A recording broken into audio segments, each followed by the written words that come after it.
llaman ácidos grasos polienoicos y eicosa. ¿Qué quiere decir polienoicos? Que tienen varios dobles enlaces, de 2 dobles enlaces a más. Y el término eicosa viene de que es una estructura que posee 20 átomos de carbono además. Entonces, ¿qué ácido graso conocemos que sea eicosa y polienoico?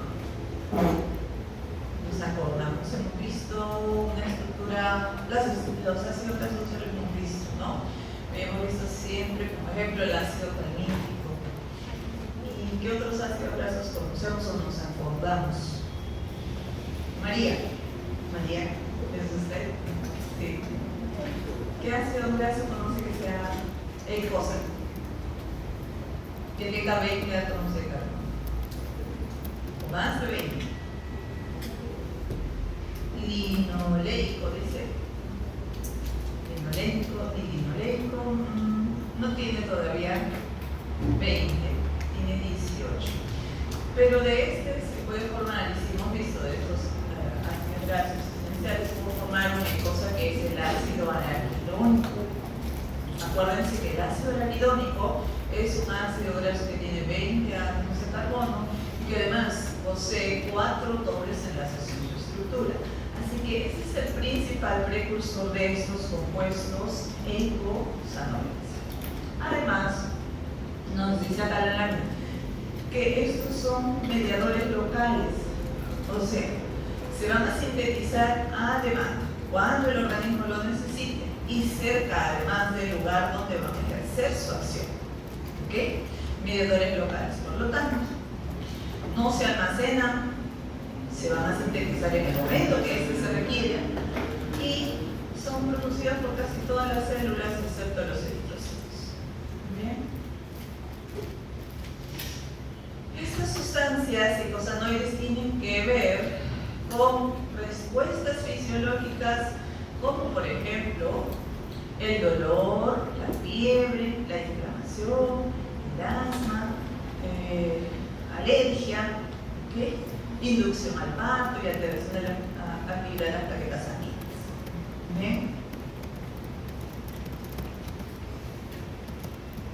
Acá es el ácido que les decía, el ácido araquidónico. Tiene 20 átomos de carbono y este ácido araquidónico antiguamente se creía de que era también un ácido graso esencial para nosotros y se denominaba un ácido graso esencial, pero hay una vía endógena de la cual yo voy a poder sintetizarlo.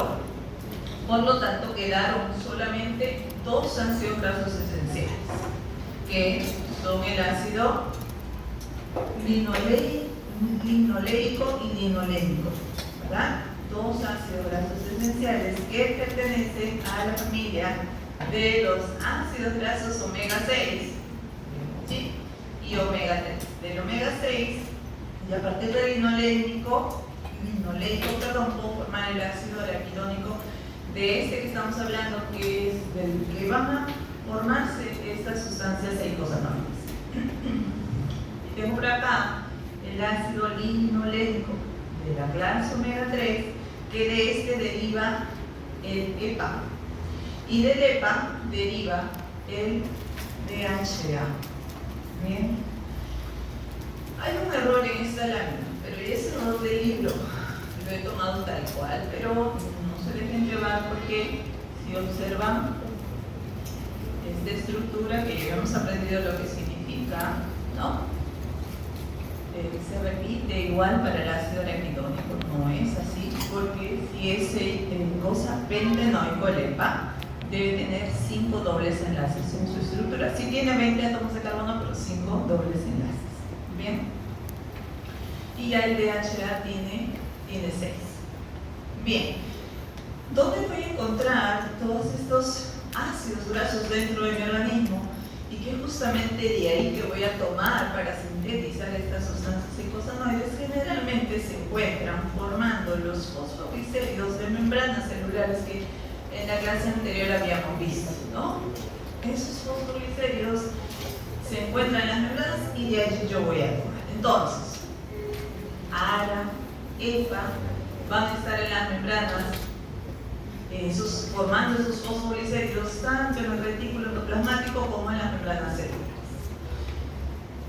Acá nos dice que las células normalmente contienen hasta 10 veces más de ARA que de EPA.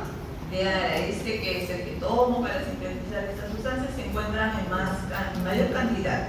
Pero si nosotros consumimos una dieta rica en EPA, puede aumentar esa disponibilidad de este ácido graso, el EPA, hasta en un 70%.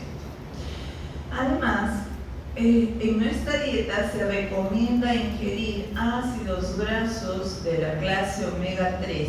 ¿Se acuerdan? Vimos de la clase omega 3, ácido graso esencial linolénico. Y que de este linolénico deriva EPA y DHA. ¿Ok? Entonces, es conveniente, se recomienda consumir una cantidad equivalente a 0,5% de las calorías totales. Eso hace aproximadamente 1,4 gramos al día de este ácido graso.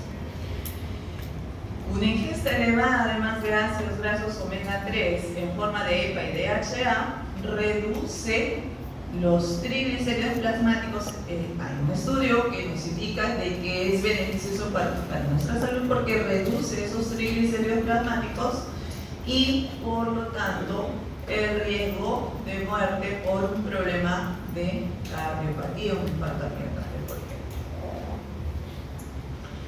Entonces, ¿en qué alimentos yo encuentro estos ácidos grasos de la clase omega 6 y omega 3, que es el que estamos hablando en este momento, nos va a reducir esos niveles de triacilglicéridos? Vemos que en el aceite de hígado bacalao hay una gran cantidad de este ácido graso de la clase omega 3, ¿no? 18,8 gramos por cada 100 gramos de alimento. También tiene alta proporción el salmón, pescadito, que de repente no consumimos hoy en nuestro medio, no es muy consumido, ¿verdad?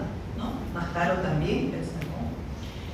Aceite de colza tiene más proporción de ácido graso omega 6, al igual que el aceite de maíz y al igual que el aceite de oliva, pero también tiene, por supuesto, una cantidad de ácido graso omega 3. Las nueces, las semillas de lino e incluso la carne de vacuno posee estos ácidos grasos en poca cantidad, pero sí. ¿Okay? Bien, pero nosotros estamos hablando de los eicosanoides. Solamente hemos hecho esta pausa para mencionar un poquito esto, pero lo que me interesa ahora es ver cómo es que voy a formar estas estructuras que estamos hablando, se relacionan con estas funciones fisiológicas, ¿no? De producir dolor, de producir inflamación en el ácido, etc. Había dicho de que estos compuestos se sintetizan a partir del ácido arachidónico, y este ácido arachidónico además decíamos que estaba formando parte del fosfoglicérido de membranas celulares. Entonces, cuando se van a formar estas estructuras, eso quiere decir que tiene que haber estímulos para que esto se produzca, ¿verdad? Entonces, tengo acá mi ácido arachidónico, que yo lo puedo consumir de la dieta directamente, pero puedo sintetizarlo además a partir del ácido linoleico, he dicho. ¿Bien? Va a ir a almacenarse o formar parte de un fosfoglicérido de más y se encuentra allí en los fosfolípidos de membranas, del cual yo voy a tener que tomar para hacer esta vía de síntesis. Entonces, un estímulo puede ser un estímulo mecánico, por ejemplo, un corte, ¿no? O podrían ser estímulos inmunológicos, hormonales, que me activen esta vía, ¿no? La angiotensina 2, la adrenalina, la trombina pueden activar esta vía de síntesis de estos compuestos. ¿Y qué hacen estos estímulos? Van a activar a esta enzima. En la clase pasada nosotros vimos a los fosfoglicéridos y mencionamos que había distintas fosfolipasas y que esas fosfolipasas hidrolizaban a distinto nivel del fosfoglicérido. ¿Alguien se acuerda cómo era un fosfoglicérido? estructuralmente, químicamente hablando. ¿Se acuerdan cómo se formaban en forma general? Para ubicarlos, ¿no? Aymerich, ¿no? Hay una columna vertebral. ¿Cómo está? ¿Quién es esa columna vertebral? Se parecía mucho al triacilglicérido. ¿Cuál es la columna vertebral de un triacilglicérido? Un glicerol, ¿correcto? Un glicerol. Y además, el fosfoglicérido conservaba los dos ácidos grasos, que es lo mismo para el triacilglicérido, ¿ok? Pero en el tercer carbono de ese glicerol, ahí entraba un grupo fosfato, decía yo siempre una cabeza de grupo, unidad de ese grupo fosfato. Y como cambian esas cabezas de grupo, forman distintos fosfoglicéridos. Bien, entonces habían enzimas, fosfolipasas, que iban a hidrolizar esta estructura. Fosfolipasa A1 primero, A2, C y fosfolipasa D. ¿Ok? A1 porque hidroliza la unión del ácido graso al carbono 1 del glicerol. A2 porque igualmente hidroliza ese ácido graso que está unido al carbono 2 del glicerol. Entonces estamos hablando de esa fosfolipasa A2 allí. ¿Ok? La fosfolipasa A2 va a liberar este ácido araquidónico. Libera ese ácido araquidónico para que empiece a formarse estos compuestos. Bien.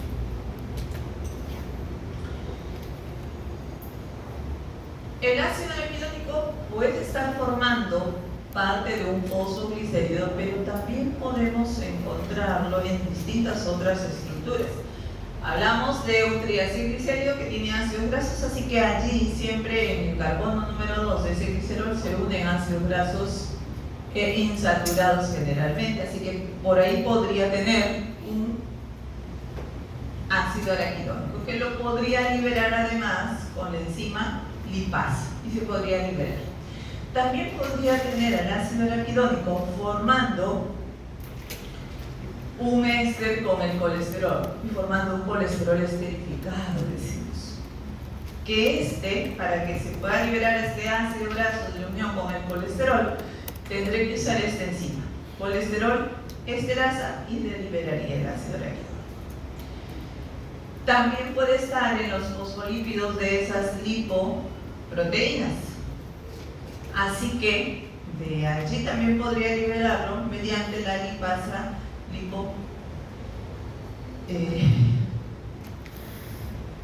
fue el nombre, lipoproteína lipasa, ¿ok?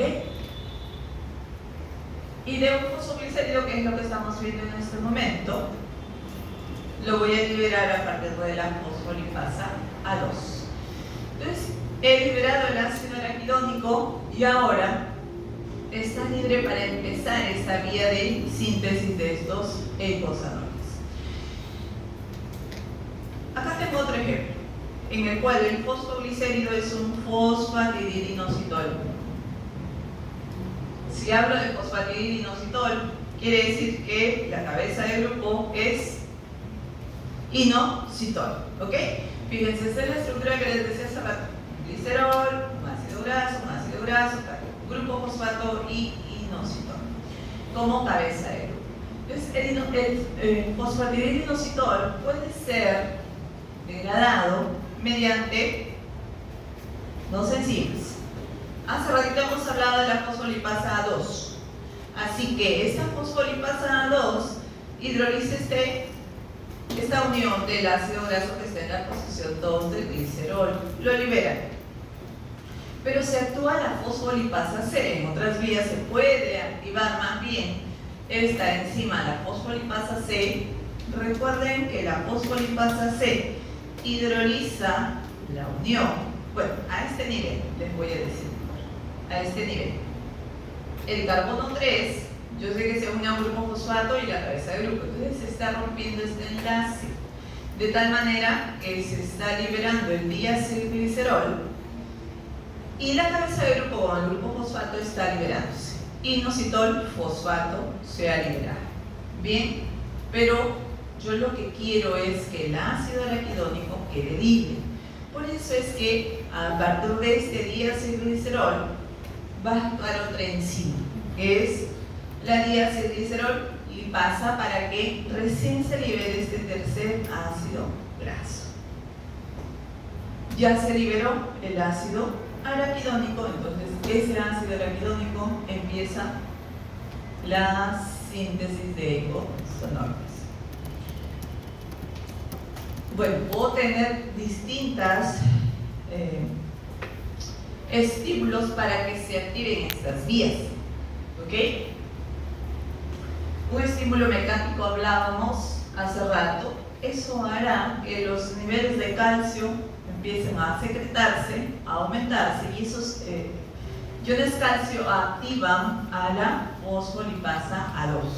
O puede ser otro, como la adrenalina, la bradykinin, que también va a tener su receptor a nivel de membrana, y a través de proteína G van a activar a la fosfolipasa A2. Hacen lo mismo que hemos estado viendo hace un momento, ¿no? Que esa fosfolipasa 2 va a actuar sobre el fosfoglicérido, liberando el ácido araquidónico que está en esa posición del carbono 2. Y recién ahí empieza esa vía de formación de eicosanoides.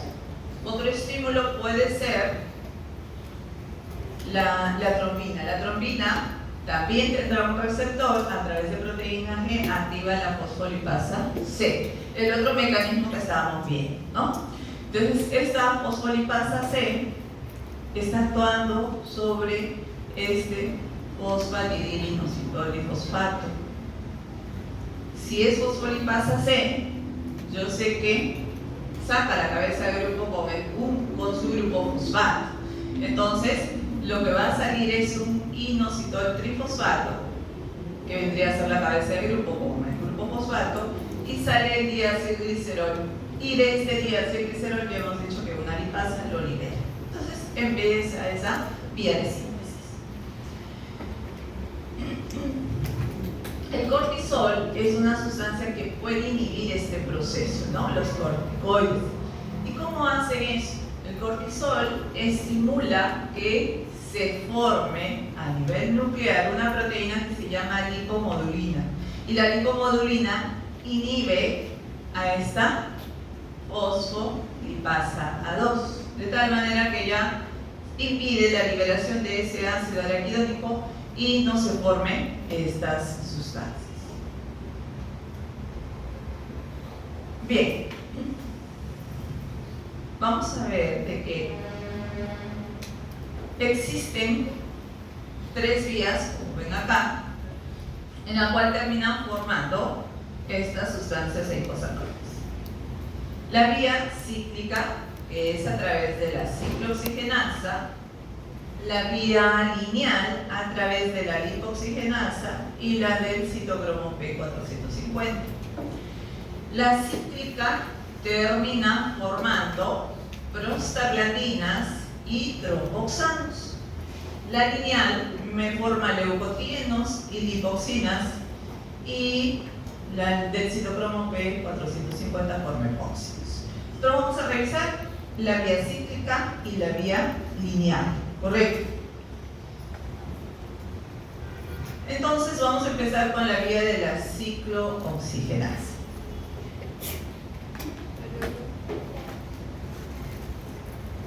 Esta vía cíclica utiliza esta enzima ciclooxigenasa para que se formen estas prostaglandinas, prostaciclinas y tromboxanos. Donde formo prostaglandinas, casi todas las células lo pueden formar, excepto en los eritrocitos.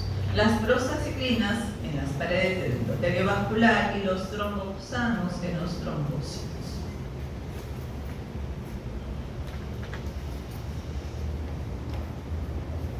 Bien, para que se forme entonces estas sustancias tengo que liberar el ácido araquidónico, así que por acá, del fosfolípido de membrana, se empieza a liberar el ácido araquidónico, ya vimos, a través de la fosfolipasa A2, ¿no? Pero también en esa posición 2 podría ser el EPA, que también simultáneo me puede dar otra serie. Esta es la serie 2 de estos prostaglandinos, leucotrienos o tromboxanos, y esta es la serie 3 que viene o se sintetiza del EPA. La importante es la que forma el ácido araquidónico que tiene función biológica. Bien, entonces, ácido araquidónico ya liberado, empieza esa vía de síntesis en la cual se va a activar la ciclooxigenasa para que primero me forme una prostaglandina precursora de las demás, que es la prostaglandina H2. ¿Correcto? Si observan en esa estructura química, es característico que tenga este ciclo, esta forma cíclica en esa estructura, que de allí viene el nombre, ¿no? De la vía cíclica de estos eicosanoides.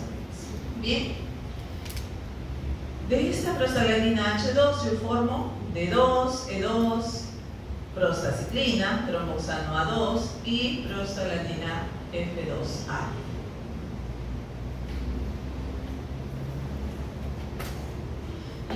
La ciclooxigenasa o prostaglandina H2 sintasa también se le llama. Es un complejo enzimático que está formado por dos enzimas. Tiene una actividad ciclooxigenasa y una actividad peroxidasa que depende del glutatión. ¿Qué es una glicoproteína dimética que tiene un grupo hemo en su estructura y está en la membrana oriental hacia el lumen del retículo endoplasmático? Entonces, ciclooxigenasa decíamos que tiene dos actividades, ¿no? La actividad de la ciclooxigenasa y la actividad de la peroxidasa. Bien, acá está empezando esta vía de síntesis de estas prostaglandinas, liberándose primero el ácido araquidónico. ¿Qué es lo que va a pasar primero? Esta ciclooxigenasa, con ayuda de dos moléculas de oxígeno, se va a formar un grupo endoperóxido cíclico, que vendría a ser esta parte de la estructura, y se va a formar este grupo hidroperóxido. Esta es la estructura del precursor, de la prostaglandina G2. De este va a derivar la prostaglandina H2 mediante la actividad de la peroxidasa, parte de la estructura de la ciclooxigenasa, ¿no? Que decíamos, tiene estas dos actividades. Entonces, se va a reducir este grupo hidroperóxido que tiene la prostaglandina G2 a un hidroxilo para convertirse en prostaglandina H2. Y de este derivan las otras prostaglandinas y tromboxanos. ¿Ok?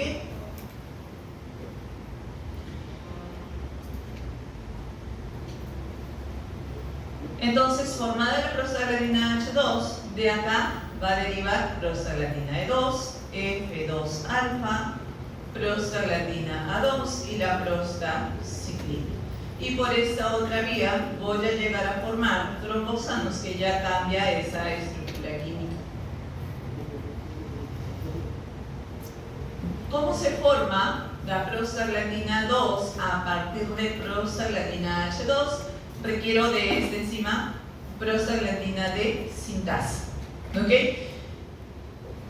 De prostaglandina H2 mediante la prostaglandina E sintasa voy a formar prostaglandina E2 y luego va a haber una reducción a prostaglandina F2 alfa mediante la enzima prostaglandina E9 cetorreductasa. ¿Cuáles son las funciones de estas prostaglandinas? Tanto la prostaciclina, prostaglandina E2, D2, van a aumentar la vasodilatación y aumentan los niveles de AMP cíclico. Y disminuyen la agregación de plaquetas, la agregación de leucocitos, la interleuquina 1 y 2, la proliferación de células T y la migración de linfocitos. Y por otro lado, la prostaglandina F2 alfa aumenta la broncoconstricción, la vasoconstricción y la contracción del músculo liso.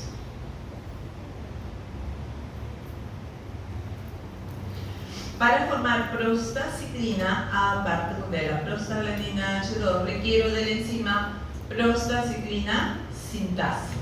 Bien, esta me forma la prostaciclina.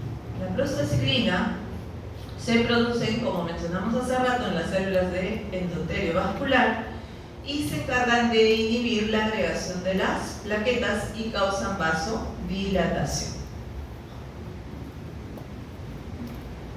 Por esta otra vía yo voy a formar el tromboxano A2 mediante la enzima tromboxano sintasa. Esto sucederá en las plaquetas. El tromboxano A2 estimula más bien la agregación plaquetaria, ¿no? La prostaciclina inhibe, el tromboxano más bien va a aumentar y va a causar vasoconstricción más bien.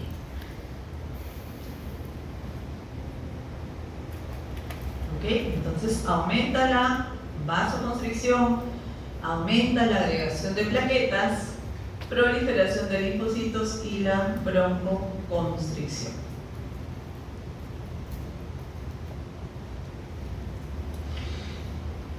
Sobre la enzima ciclooxigenasa se descubrieron dos isoformas, la COX-1 y la COX-2.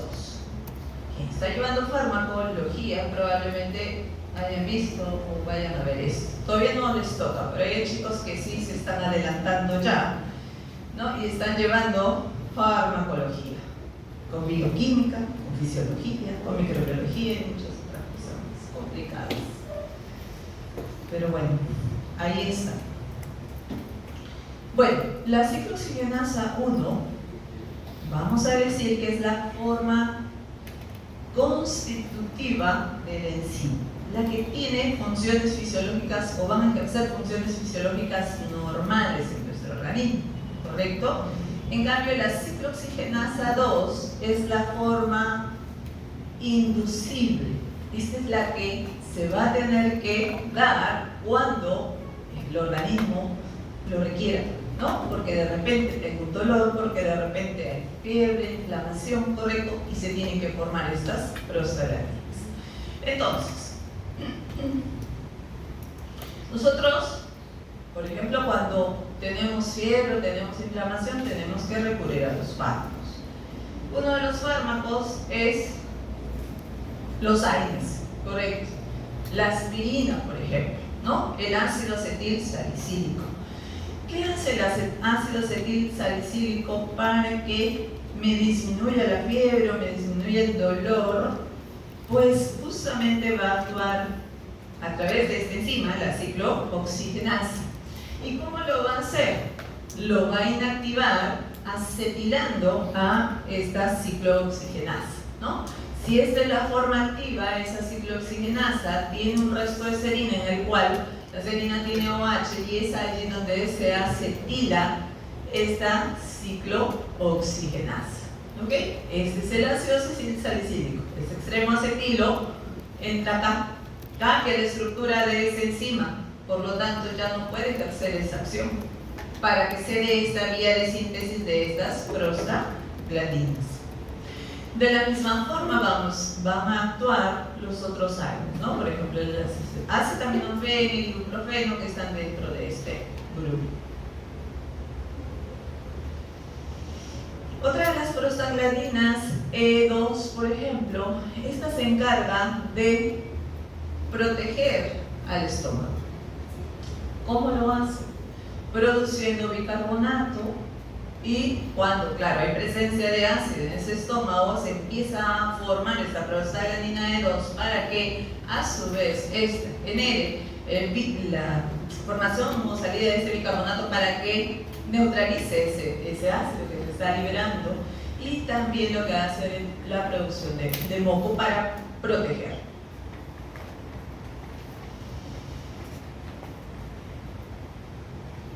Tenemos tres grupos de fármacos que se utilizan en estas situaciones. Los AINES, que nos está diciendo Fuentes, ¿no?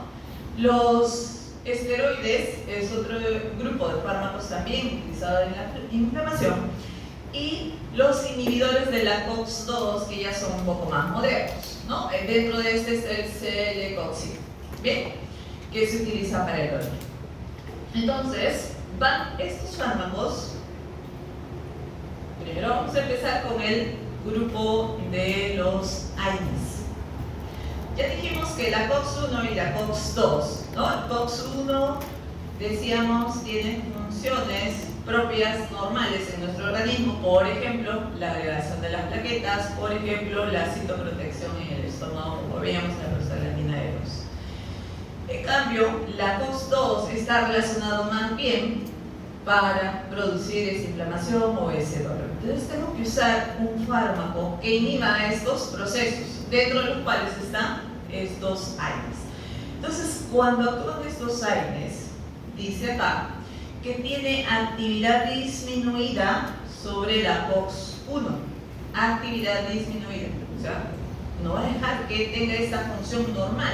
¿Y cuál es esa función normal que va a producir cuando actúa la COX-1? Que exista citoprotección en el estómago. Y ya no va a poder proteger entonces ese estómago, ¿cierto? Un AINE por eso se caracteriza de que te causa problemas gástricos, ¿no? Te duele el estómago. Claro, en algunas personas sucede esto. Y tiene actividad disminuida sobre la COX-2. Ahí sí, ese es el efecto que yo quiero, ¿no? Que no se dé esta vía para que me disminuya la inflamación, para que me disminuya el dolor. ¿Correcto? ¿Qué se ha visto en los esteroides? Los esteroides no tienen efecto sobre la COX-1, así que no hay problema, se va a proteger ese estómago y va a estar la actividad disminuida sobre la COX-2, que es lo que quiero también que me provoque, me desinflame o me disminuye ese dolor. Lo mismo sucede para los inhibidores de la COX-2, como el Celecoxib, no tiene efecto sobre la COX-1 y la actividad está disminuida sobre la COX-2. Bien. Ahora, acá también hay algo importante que quiero decirles. Muchos deben, no sé si tienen algún familiar que tome aspirina, ¿no? Y toman la aspirina a bajas concentraciones como protector cardíaco, ¿cierto? ¿No? Entonces los estudios indican de que cuando se toma aspirina en concentraciones entre 50 a 100 miligramos al día, creo que la presentación que viene acá normal es de 500 a 750 de la aspirina, ¿no? En altas concentraciones. Pero en dosis bajas, ¿qué hace la aspirina en dosis bajas? Reducen los niveles de tromboxano A2 en un 97%. ¿Qué hace el tromboxano A2? ¿Aumenta o inhibe la agregación de plaquetas? Aumenta, ¿no? Y eso no es bueno, ¿cierto? Más bien debo hacer lo contrario. Sin tener efecto, dice, sin efecto en la prostaciclina A2, que más bien tiene ese efecto de inhibir la agregación plaquetaria. Entonces, eso es bueno, que reduzca los niveles de tromboxano A2 para que no me produzca esa agregación de plaquetas. Por eso es que utilizamos a la aspirina como una forma de proteger al corazón, ¿no? ¿Y qué pasa cuando la aspirina se toma en concentraciones altas? 650, dice aquí, a 1300 miligramos al día. Además de reducir los niveles de tromboxano A2, también disminuye los niveles de prostaglandinas entre un 60% y a un 80%. No hay quien inhiba allí la agregación de plaquetas. Entonces, bueno, eso tampoco es muy importante. En este otro grupo, en los inhibidores específicos de la COX-2, en niveles altos no tiene efecto en los niveles de los tromboxanos A2, y eso tampoco es favorable, pero reducen los niveles de la prostaciclina en todo el cuerpo. Entonces, hay mayor riesgo a sufrir un infarto al corazón. ¿Por qué? No tiene efecto sobre el tromboxano A2. Eso quiere decir que va a aumentar la agregación de plaquetas.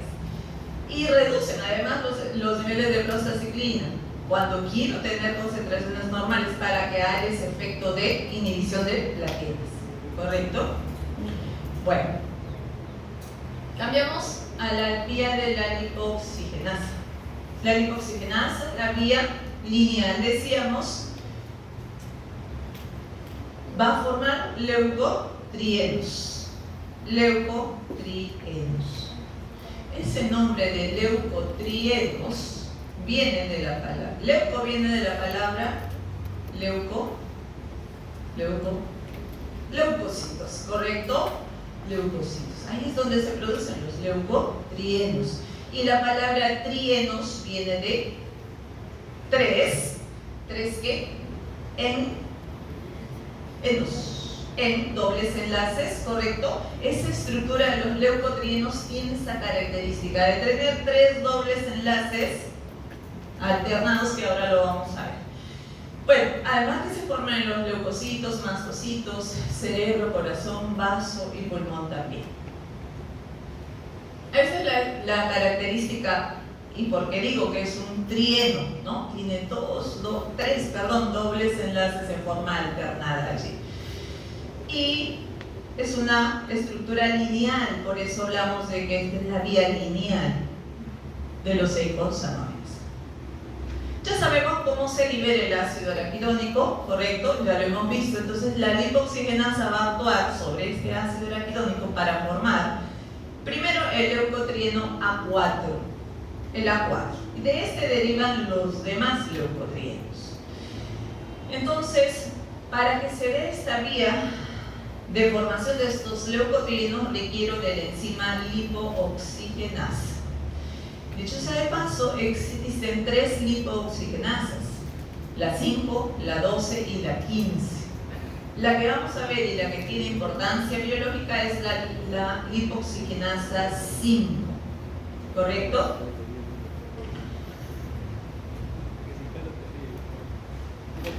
Entonces, la lipoxigenasa también voy a decir que es una dioxigenasa. Tiene dos funciones, ¿ok? Una actividad dioxigenasa y una actividad deshidratasa. Dice ahí. Cataliza la incorporación de dos átomos de oxígeno para formar un hidroperóxido alílico. Bueno, a ver, vamos a ver. Ahí está el estimulante, la bradicinin, tiene su receptor en membrana celular, a través de proteína G activó a la enzima fosfolipasa A2, que ya hemos dicho, hidroliza la unión del ácido graso al carbono número 2 del fosfoglicérido de membrana celular. Bien, se libera el ácido araquidónico. Ese ácido araquidónico ahora, sobre ese ácido araquidónico va a actuar la 5-lipooxigenasa. Tenía dos actividades en la cual se va a formar este primer compuesto, el 5-hidroperoxideicosa tetraenoico, y luego formará el leucotrieno A4. Este leucotrieno A4 se transforma luego en leucotrieno B4 y por este otro lado en leucotrieno C4. Para que se forme el leucotrieno B4 necesitamos de la leucotrieno A4 hidrolasa. Y para que se forme el leucotrieno C4 necesito de leucotrieno C4 sintasa y también de una molécula de glutatio. B.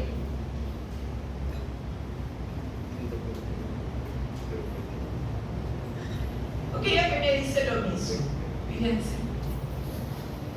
El estímulo activa la fosfolipasa A2, libera el ácido araquidónico que puede tomar distintas vías, decíamos, pero en este caso va a ir a formar, se va a activar la 5-lipoxigenasa para que se forme el primer leucotrieno, que es el leucotrieno A4, que es una estructura bastante inestable que se transforma inmediatamente en otros dos leucotrienos. Por este lado actúa la leucotrieno C4 sintasa, decíamos, y forma el leucotrieno C4, y por este otro lado tengo a leucotrieno B4.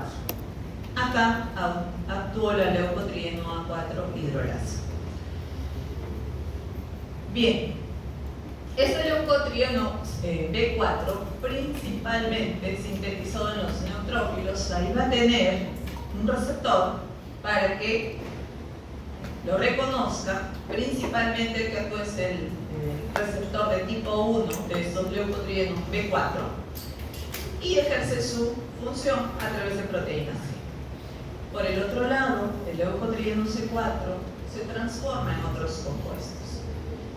Leucotrieno C4 se transforma en el D4. Este D4, a través de la enzima gamma-glutamiltransferasa, lo transforma en leucotrieno D4 y luego una dipeptidasa lo transforma en leucotrieno E4. Estos leucotrienos reciben el nombre de cistenileucotrienos, los cuales van a tener receptores también con el mismo nombre, cistenileucotrienos de tipo 1, tipo 2 y tipo 3. ¿Ok? Principalmente actúan sobre el tipo 1 para ejercer esa acción a través de una proteína G también. El leucotrieno E4, como ven acá, es excretado en la orina y yo puedo utilizar a ese leucotrieno A4 como marcador para ver, me indicaría a mí, de que se están formando estos leucotrienos en el organismo. ¿Ok? Se puede dosar en la orina entonces. Bien, ¿cuáles son las funciones de estos leucotrienos? Participan, como ya hemos visto, estas sustancias en procesos inflamatorios, pero especialmente en la vía aérea, ¿no? Relacionados con el problema de asma. ¿Qué van a producir? Van a producir broncoconstricción, ¿ok? El bronco se va a cerrar, causando que el paciente pueda respirar. Hay aumento también de la secreción de la mucosa, más fluidos, más moco en el pulmón, que impide también que el paciente pueda respirar correctamente. Hay activación también de los mastocitos a nivel tisular, estimulan la función de la presentación de las células dendríticas sobre los linfocitos TH2. Hay activación linfocitaria TH2 provocando la liberación de interleuquinas 5 y 13 y reclutamiento de eosinófilos y basófilos en la mucosa bronquial. Todas estas funciones o efectos que tienen los leucotrienos suceden en pacientes asmáticos, por lo que tenemos que hacer es utilizar fármacos para contrarrestar estas funciones que están ocasionando estos leucotrienos. Por lo tanto, los fármacos que utilizamos acá son los antileucotrienos, ¿correcto? Hay dos grupos de antileucotrienos. Los antileucotrienos, que son inhibidores de la 5-lipoxigenasa. ¿Se acuerdan que decimos? La primera enzima, ¿verdad?, para esta vía de formación era la 5-lipoxigenasa. Entonces, dentro de este grupo tenemos a este fármaco que se llama Sileutón, que inhibe la síntesis de todos los leucotrienos finalmente porque está actuando arriba, no al inicio. Y también existen los antagonistas de los receptores de los cistenileucotrienos de tipo 1. ¿Recuerdan que les dije que había ese grupo de todos los leucotrienos que se llamaban cistenileucotrienos? En este caso, receptores de tipo 1.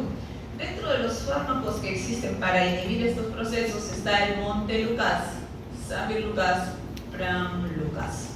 Creo que el que más conocido y acá en el Perú es el montelukast, que hace, bloquean la acción de los cistenileucotrienos sobre específicamente el receptor de tipo 1, ¿ok? Y no bloquean la acción del leucotrieno B4 ni la unión a sus receptores que habíamos dicho, ¿no? Tiene acá.